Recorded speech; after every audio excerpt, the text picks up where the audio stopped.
Это ты? Ты? Не отвечай, молчи. Да и что ты мог бы сказать? Я слишком знаю, что ты скажешь. Да ты и права не имеешь ничего прибавлять к тому, что уже сказано тобою прежде. Зачем же ты пришел нам мешать? Ибо ты пришел нам мешать, и сам это знаешь. Но знаешь ли ты, что будет завтра? Я не знаю, кто ты, и знать не хочу, ты ли это или только подобие его. Но завтра же я осужу и сожгу тебя на костре, как злейшего из еретиков, и тот самый народ, который сегодня целовал твои ноги, завтра же по одному моему мановению бросится подгребать к твоему костру угли. Знаешь ты это? Да, ты, может быть, это знаешь. Имеешь ли ты право возвестить нам хоть одну из тайн того мира, из которого ты пришел? Нет, не имеешь. Чтобы не прибавлять к тому, что уже было прежде сказано, и чтобы не отнять у людей свободы, за которую ты так стоял, когда был на земле. Все, что ты вновь возвестишь, посягнет на свободу веры людей, ибо явится как чудо. А свобода их веры тебе была дороже всего еще тогда, 1500 лет назад. Не ты ли так часто тогда говорил: «Хочу сделать вас свободными»? Но вот ты теперь увидел этих свободных людей. Да, это дело нам дорого стоило. Но мы докончили, наконец, это дело во имя Твое. 15 веков мучились мы с этой свободою, но теперь это кончено, и кончено крепко. Ты не веришь, что кончено крепко? Ты смотришь на меня кротко и не удостоиваешь меня даже негодования, но знай, что именно теперь, ныне эти люди уверены более чем когда-нибудь, что свободны вполне, а между тем сами же они принесли нам свободу свою и покорно положили ее к ногам нашим. Но это сделали мы, а того ли ты желал? Такой ли свободы? Человек был устроен бунтовщиком. Разве бунтовщики могут быть счастливыми? Тебя предупреждали. Ты не имел недостатка в предупреждениях и указаниях, но ты не послушал предупреждений. Ты отверг единственный путь, которым можно было устроить людей счастливыми. Но, к счастью, уходя, ты передал дело нам.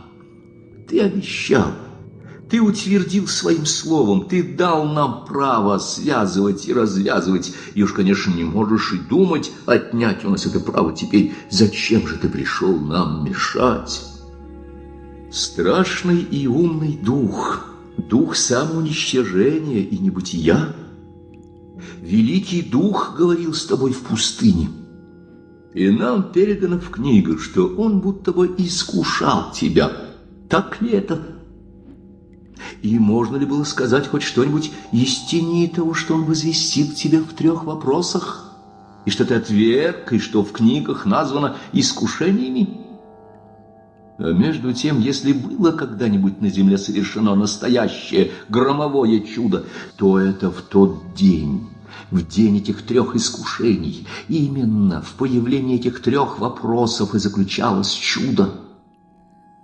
Если бы возможно было помыслить лишь для пробы и для примера, что 3 эти вопроса страшного духа бесследно утрачены в книгах, и что их надо восстановить, вновь придумать и сочинить, чтобы внести опять в книги, и для этого собрать всех мудрецов земных, правителей, первосвященников, ученых, философов, поэтов, и задать им задачу: придумайте, сочините 3 вопроса, но такие, которые мало того, что соответствовали бы размеру события, но и выражали бы сверх того в 3 словах, в 3 только фразах человеческих всю будущую историю мира и человечества.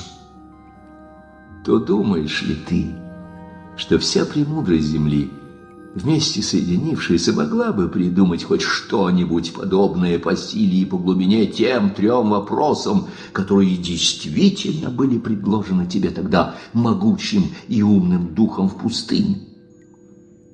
Уж по одним вопросам этим, лишь по чуду их появления, можно понимать, что имеешь дело не с человеческим текущим умом, а с вековечным и абсолютным.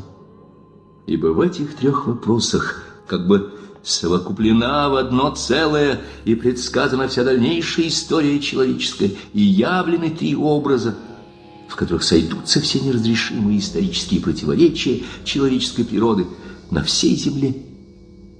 Тогда это не могло быть еще так видно, ибо будущее было неведомо, но теперь, когда прошло 15 веков, мы видим, что все в этих 3 вопросах до того угадано и предсказано, и до того оправдалось, что прибавить к ним или убавить от них ничего нельзя более. Реши же сам, кто был прав, ты или тот, который тогда вопрошал тебя? Вспомни первый вопрос, хоть и не буквально, но смысл его тот. Ты хочешь идти в мир и идешь с голыми руками, с каким-то обетом свободы, которого они в простоте своей и в прирожденном бесчинстве своем не могут и осмыслить, которого боятся они и страшатся, ибо ничего и никогда не было для человека и для человеческого общества невыносимее свободы. Видишь ли сии камни в этой ногой раскаленной пустыне? Обрати их в хлебы, и за тобой побежит человечество, как стадо, благодарное и послушное, хотя и вечно трепещущее, что ты отымешь руку свою, и прекратятся им хлебы твои. Но ты не захотел лишить человека свободы и отверг предложение. Ибо какая же свобода, рассудил ты, если послушание куплено хлебами? Ты возразил, что человек жив не единым хлебом. Но знаешь ли, что во имя этого самого хлеба земного и восстанет на тебя дух земли, и сразится с тобою, и победит тебя, и все пойдут за ним, восклицая: «Кто подобен зверю сему? Он дал нам огонь с небеси».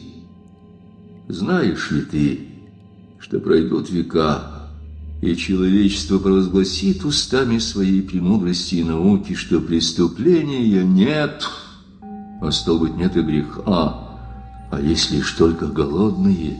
Накорми, тогда и спрашивай с них добродетели.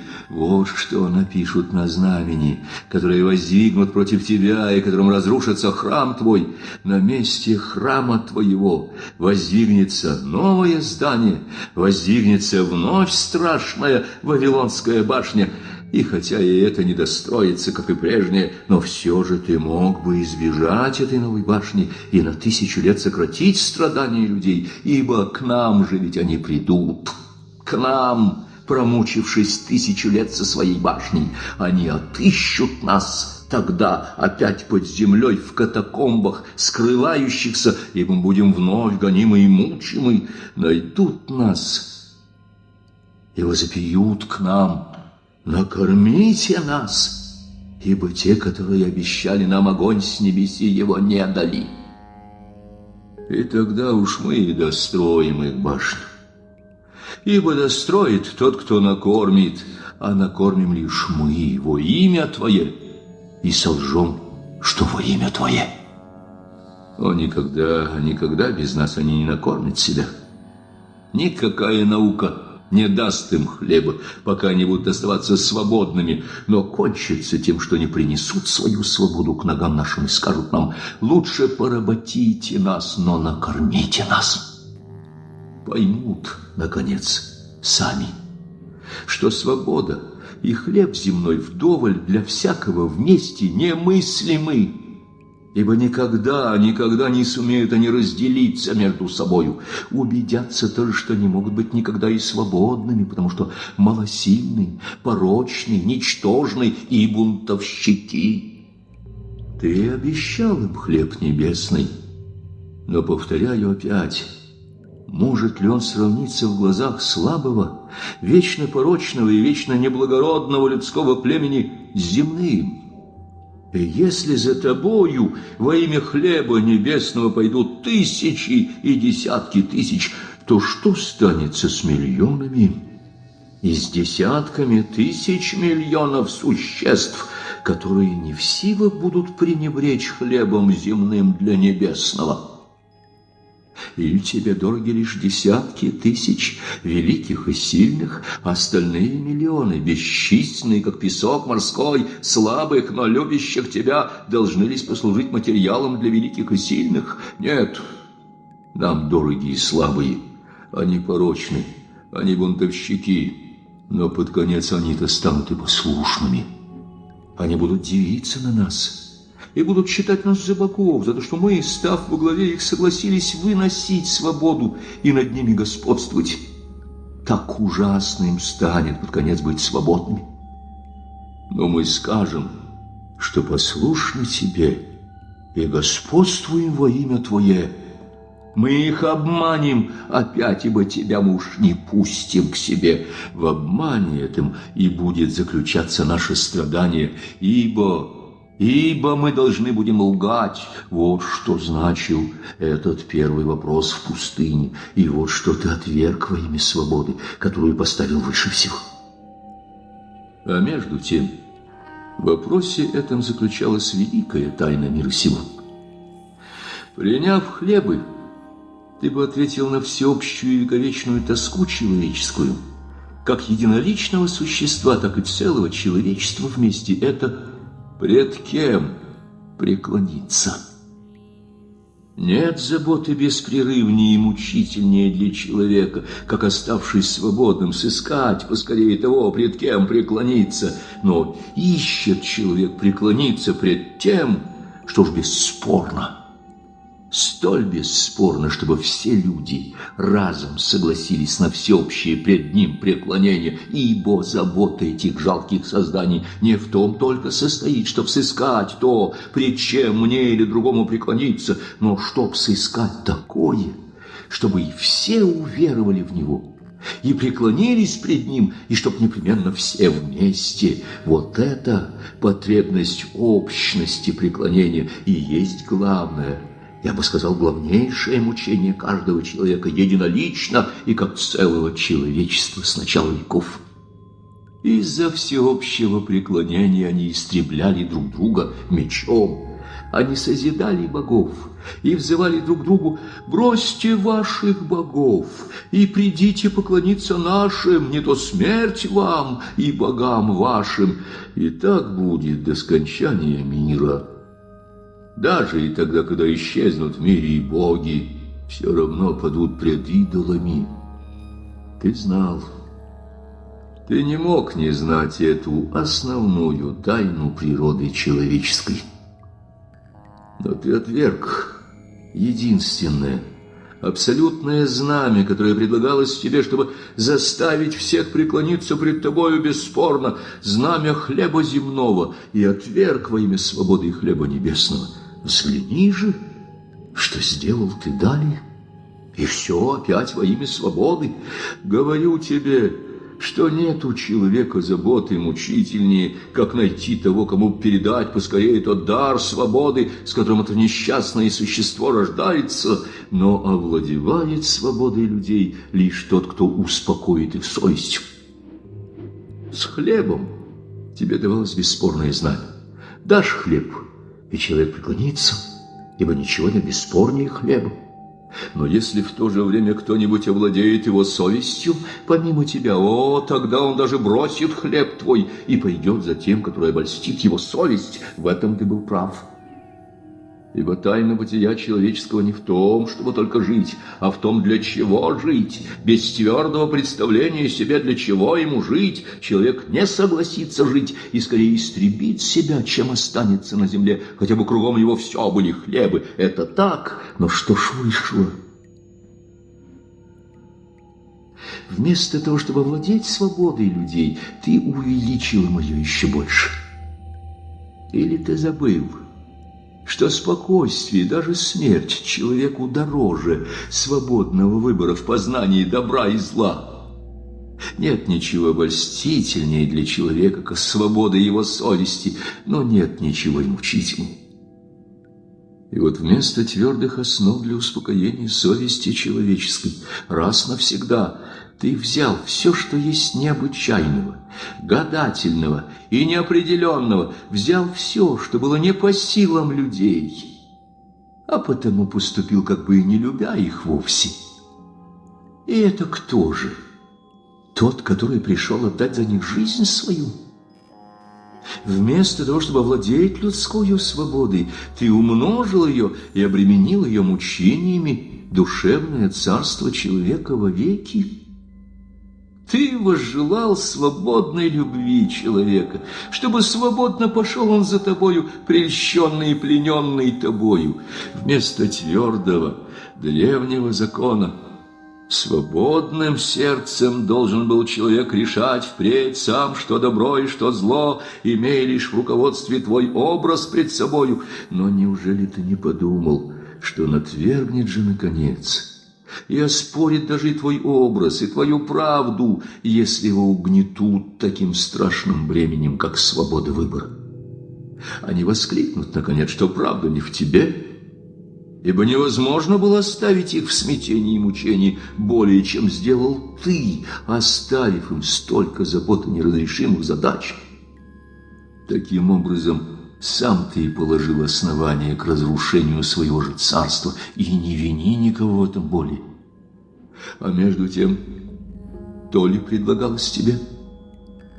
Есть три силы, единственные три силы на земле, могущие навеки победить и пленить совесть этих слабосильных бунтовщиков для их счастья. Эти силы — чудо, тайна и авторитет.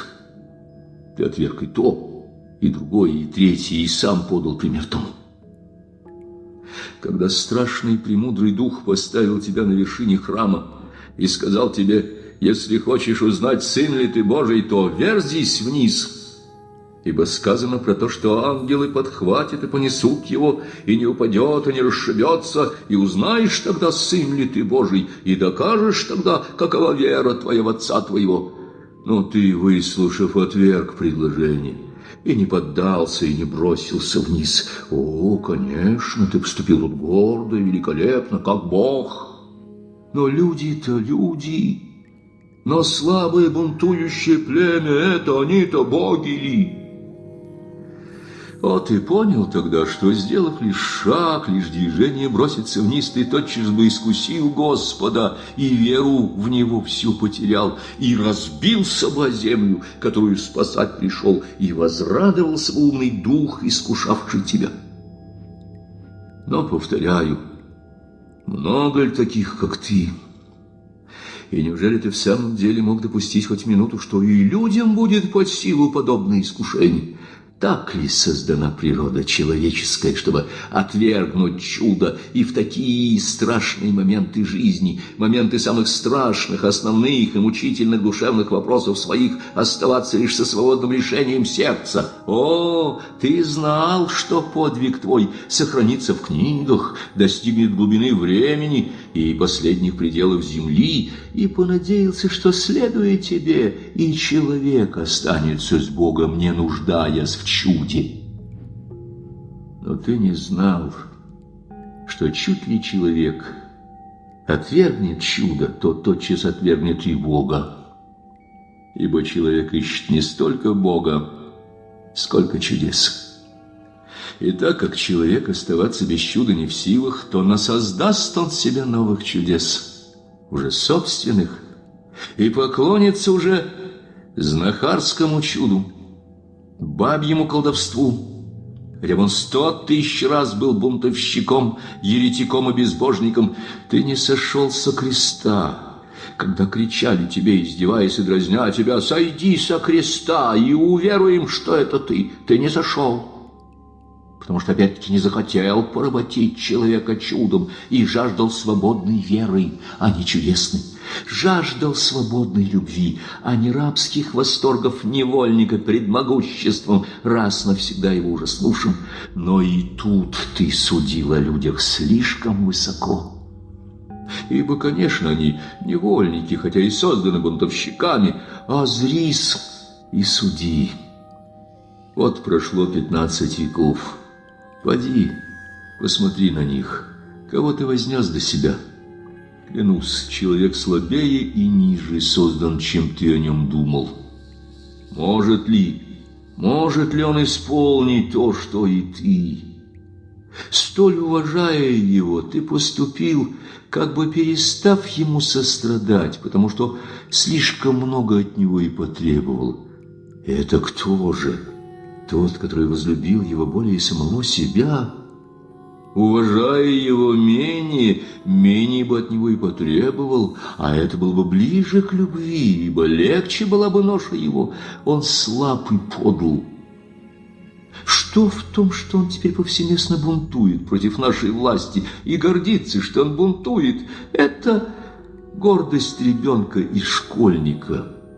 Это маленькие дети, взбунтовавшиеся в классе и выгнавшие учителя. Но придет конец и восторгу ребятишек.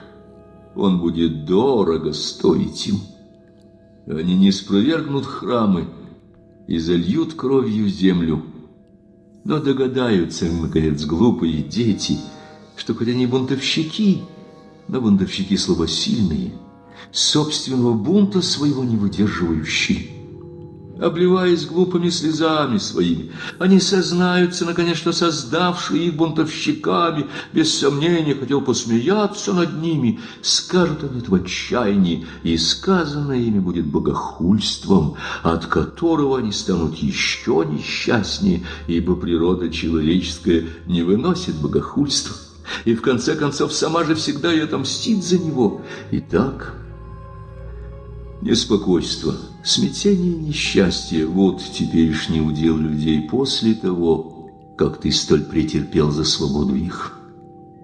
Великий пророк твой в видении и насказании говорит, что видел всех участников первого воскресения, и что было их из каждого колена по 12 тысяч.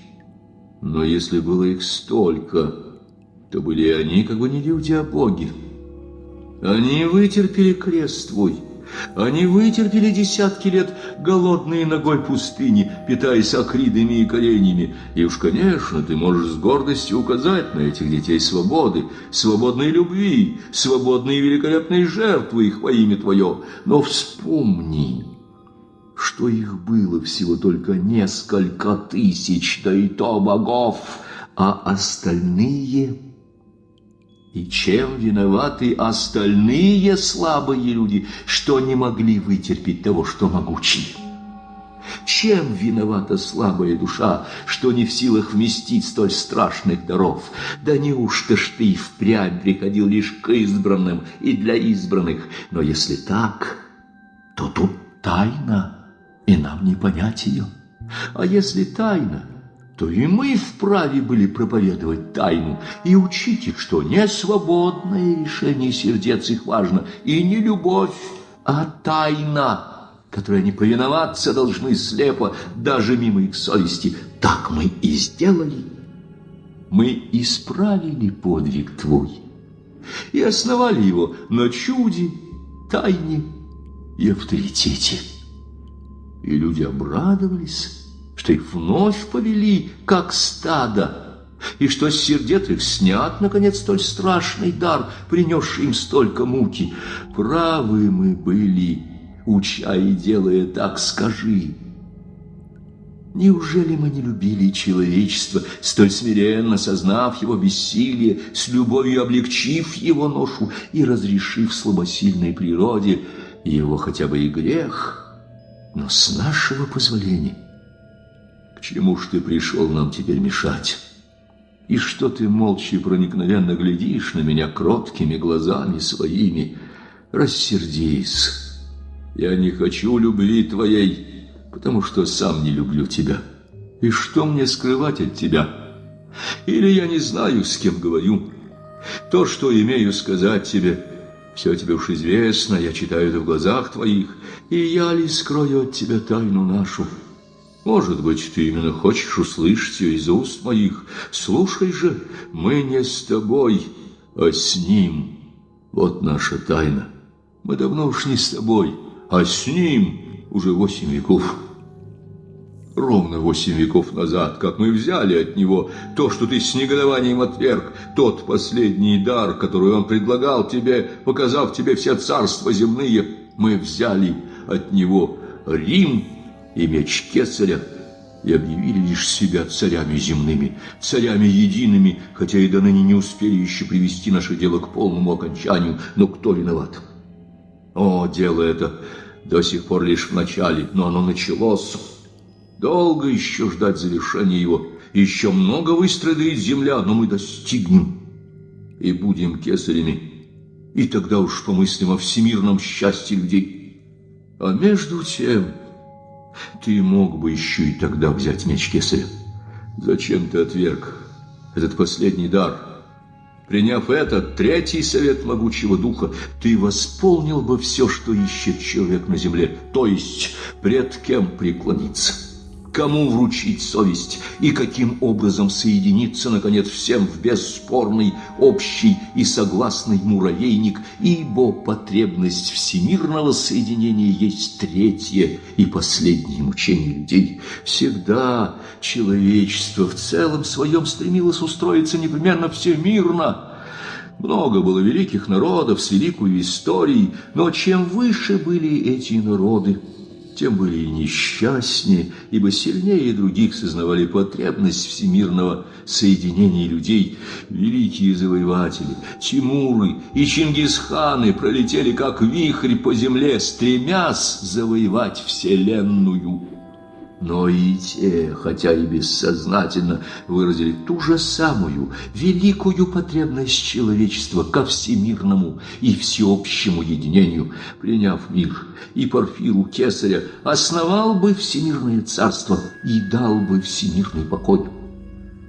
Ибо кому же владеть людьми, как не тем, которые владеют их совестью и в чьих руках хлеб их? Мы и взяли меч Кесаря. А взяв его, конечно, отвергли тебя и пошли за ним. О, пройдут еще века бесчинства свободного ума, их науки и антропофагии, потому что, начав возводить свою Вавилонскую башню без нас, они кончат антропофагией. Но вот тогда-то и приползет к нам зверь, и будет лизать ноги наши, и обрызжет их кровавыми слезами из глаз своих, и мы сядем на зверя, и воздвигнем чашу, и на ней будет написано «Тайна». Но тогда лишь, и тогда настанет для людей царство покоя и счастья. Ты гордишься своими избранниками, но у тебя лишь избранники, а мы успокоим всех. Да и так ли еще? Сколь многие из этих избранников, из могучих, которые могли бы стать еще избранниками, устали, наконец, ожидая тебя, и понесли, и еще понесут силы духа своего и жар сердца своего на иную ниву, и кончат тем, что на тебя же и воздвигнут свободное знамя свое. Но ты сам воздвиг это знамя. У нас же все будут счастливы, и не будут более ни бунтовать, ни истреблять друг друга, как в свободе твоей повсеместно. О, мы убедим их, что они тогда только и станут свободными, когда откажутся от свободы своей для нас и нам покорятся. И что же, правы мы будем или солжем? Они сами убедятся, что правы, ибо вспомнят, до каких ужасов рабства и смятения доводила их свобода твоя. Свобода, свободный ум и наука заведут их в такие дебри, и поставит пред такими чудами и неразрешенными тайнами, что одни из них, непокорные и свирепые, истребят себя самих, другие, непокорные, но малосильные, истребят друг друга, а третьи, оставшиеся слабосильные и несчастные, приползут к ногам нашим и возопьют к нам: да, вы были правы, вы одни владели тайной его, и мы возвращаемся к вам, спасите нас от самих себя. Получая от нас хлебы, конечно, они ясно будут видеть, что мы же их же хлебы, их же руками добытые берем у них, чтобы им же раздать безо всякого чуда. Увидят, что не обратили мы камней в хлебы, но воистину более чем самому хлебу рады они будут тому, что получают его из рук наших. Ибо слишком будут помнить, что прежде без нас самые хлебы, добытые ими, обращались в руках их лишь в камни, а когда они обратились к нам, то самые камни обратились в руках их в хлебы. Слишком оценят они, что значит раз навсегда подчиниться. И пока люди не поймут всего, они будут несчастны. Кто более всего способствовал этому непониманию, скажи? Кто раздробил стадо и рассыпал его по путям неведомым? Но стадо вновь собьется и вновь покорится, и уже раз навсегда. Тогда мы дадим им тихое, смиренное счастье, счастье слабосильных существ, каким они и созданы. О, мы убедим их, наконец, не гордиться, ибо ты вознес их и тем научил гордиться. Докажем им, что они слабосильны, что они только жалкие дети, но что детское счастье слаще всякого. Они станут робки и станут смотреть на нас и прижиматься к нам в страхе, как птенцы к наседке. Они будут дивиться и ужасаться на нас, и гордиться тем, что мы так могучи и так умны, что могли усмирить такое буйное тысячемиллионное стадо. Они будут расслабленно трепетать гнева нашего, умы их оробеют, глаза их станут слезоточивы, как у детей и женщин, но столь же легко будут переходить они по нашему мгновению к веселью и к смеху, светлой радости и счастливой детской песенки. Да, мы заставим их работать, но в свободные от труда часы мы устроим им жизнь, как детскую игру, с детскими песнями, хором, с невинными плясками. О, мы разрешим им грех, они слабые, бессильны, и они будут любить нас, как дети, за то, что мы им позволим грешить. Мы скажем им, что всякий грех будет искуплен, если сделан будет с нашего позволения. Позволяем же мы им грешить, потому что мы их любим, наказание же за их грехи, так и быть, возьмем на себя. И возьмем на себя, а нас они будут обожать как благодетелей, понесших на себе их грехи пред Богом, и не будет у них никаких от нас тайн. Мы будем позволять или запрещать им жить с их женами и любовницами, и иметь или не иметь детей, все судя по их послушанию, и они будут нам покоряться с весельем и радостью. Самые мучительные тайны их совести, все понесут они нам, и мы все разрешим, и они поверят разрешению нашему с радостью, потому что оно избавит их от великой заботы и страшных теперешних мук решения личного и свободного, и все будут счастливы, все миллионы существ, кроме сотни тысяч управляющих ими, ибо лишь мы, хранящие тайну, только мы будем несчастны. Будет тысячи миллионов счастливых младенцев и 100 тысяч страдальцев, взявших на себя проклятие познания добра и зла. Тихо умрут они, тихо угаснут во имя Твое, и за гробом обрящут лишь смерть, но мы сохраним секрет, и для их же счастья будем манить их наградой небесную и вечную. Ибо если бы было что на том свете, то уж, конечно, не для таких, как они. Говорят и пророчествуют, что ты придешь и вновь победишь, придешь со своими избранниками, со своими гордыми и могучими, но мы скажем, что они спасли лишь самих себя. а мы спасли всех. Говорят, что опозорена будет блудница, сидящая на звере и держащая в руках своих тайну, что взбунтуются вновь малосильные, что разорвут Порфиру ее и обнажат ее гадкое тело. Но тогда я встану и укажу тебе на 1000 миллионов счастливых младенцев, не знавших греха, и мы, взявшие грехи их для счастья их на себя, мы станем пред тобой и скажем: суди нас, если можешь и смеешь. Знай, что я не боюсь тебя. Знай, что и я был в пустыне, что и я питался акридами и коленями, что и я благословлял свободу, которую ты благословил людей, и я готовился стать в число избранников твоих, в число могучих и сильных, с жаждой восполнить число, но я очнулся и не захотел служить безумию. Я воротился и примкнул к сонму тех, которые исправили подвиг твой. Я ушел от гордых и воротился к смиренным для счастья этих смиренных. То, что я говорю тебе, сбудется, и царство наше созиждется. Повторяю тебе, завтра ж ты увидишь это послушное стадо, которое по первому мановению моему бросится подгребать горячие угли к костру твоему, на котором сожгу тебя за то, что пришел нам мешать, ибо если был кто более всех заслужил наш костер, то это ты. Завтра сожгу тебя. Дикси! Так я сказал латинский. Ступай и не приходи более. Не приходи вовсе. Никогда, никогда.